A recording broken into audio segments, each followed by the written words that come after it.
Okay, everybody, working this big old puppy once again.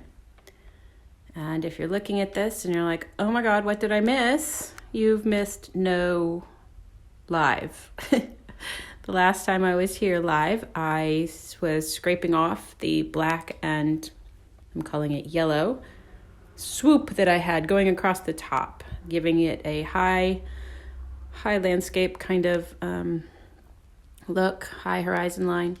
And that was the last time we were here. Since then, I did a lot of work off camera simply because I was replicating what I'd already done, although I kept going.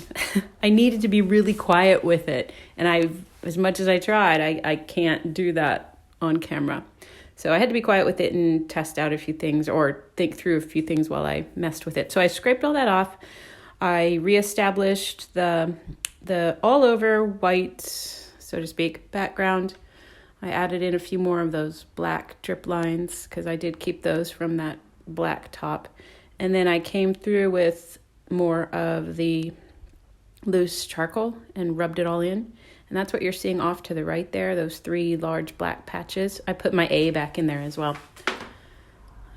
So the 3 large black patches are charcoal, that loose charcoal as well that I rubbed into the surface. Only in the case of those 3 sections there, the wax was more warm.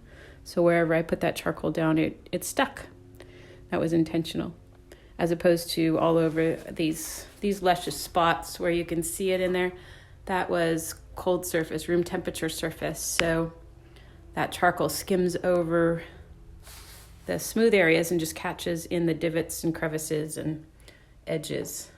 So, all right, I'm going to put y'all down and pick this puppy up and put it on the table and start working 2D to show you where I think I'm going to go with this. Completely different composition. And see if my heart's in it more. I just was not into that high horizon line. I was not into the composition I had going on. It did not feel right. It did not feel like me. I could have easily pursued it and finished the painting, but my soul was dying in it. I needed the spirit back. So I took off that high horizon line look and I'm starting back into it. So just a moment while I pick this up. Hello from Tallahassee. Nice. Welcome to Lexington.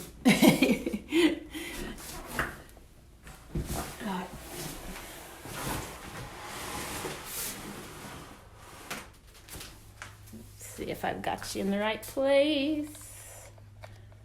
Pretty much. Well, you can't see my palette, but I'll bring the wax over here to this side. And my intention is, it's a little closer to my poetic graffiti work, which if you haven't seen it, I've posted it a few times so you can go back through my photos, or I think it's even my background photo, cover photo on Facebook. But it's also at patriciabsegerbrook.com on my site there, art site. So I am going to work this area here, and like I said, in the sense of that poetic graffiti, I'm just putting back down. I really loved that yellow, tan, brown, I don't know, whatever color I had going on up there with the black, and I'm going to use it again, put it into this area here.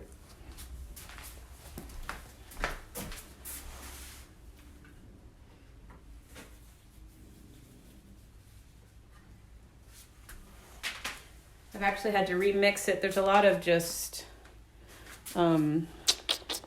palette color going on in there. So palette color is scrapings, board scrapings, and the drips off the palette just all put in here and collected and made into a luscious color that is a little too hot. Excuse me. I'm trying to create a very loose, ambiguous shape. A splat of color is what I'm thinking of it as. Yes, I intentionally went over that black mark there. I want it to push and pull through the color. I don't want too much deliberate attention given to any one spot, but a loose rendering of shape and form is my intention. Again, I'm still working intuitively, but at some point, that is now, I have to start rendering it with my intellect as well to bring it to full beauty, you know, that so the eye recognizes things, and the eye, you know, the color flows and the composition reads well and all those technical details. But I go back and forth between overplaying them, watching the technical details, and listening to instinct.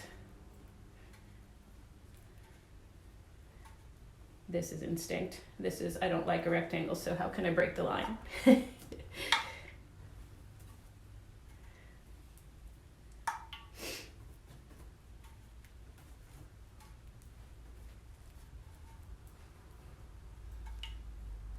A week from Monday, live virtual intuitive abstraction workshop begins. If you're interested, should be a lot of fun.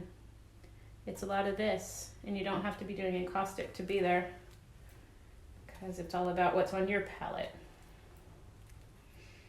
Okay, I already can tell I'm going to be scraping a lot of this, but we'll see what comes of scraping off or scraping back. We shall see.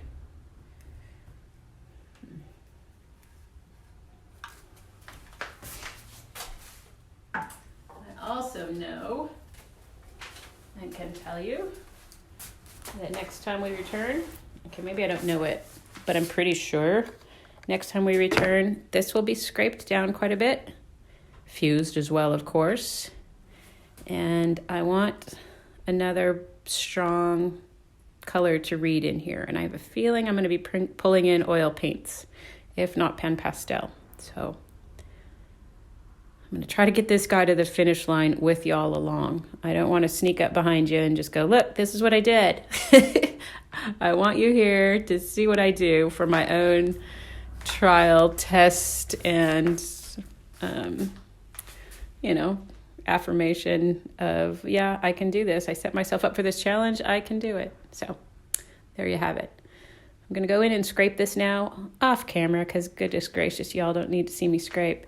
And I'll come back at you maybe tomorrow, because I'm feeling really strong about getting a line, not a deliberate line, but a vertical section of color.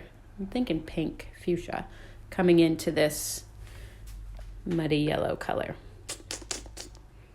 We shall see. All right, so there you have it. One more, yet again, layer. When will it stop? Thanks, you guys. Happy Good Friday. Enjoy your weekend. Do what you can to remember that we are in a beautiful place, in a beautiful world, and spring is coming. Love y'all. Talk to you later.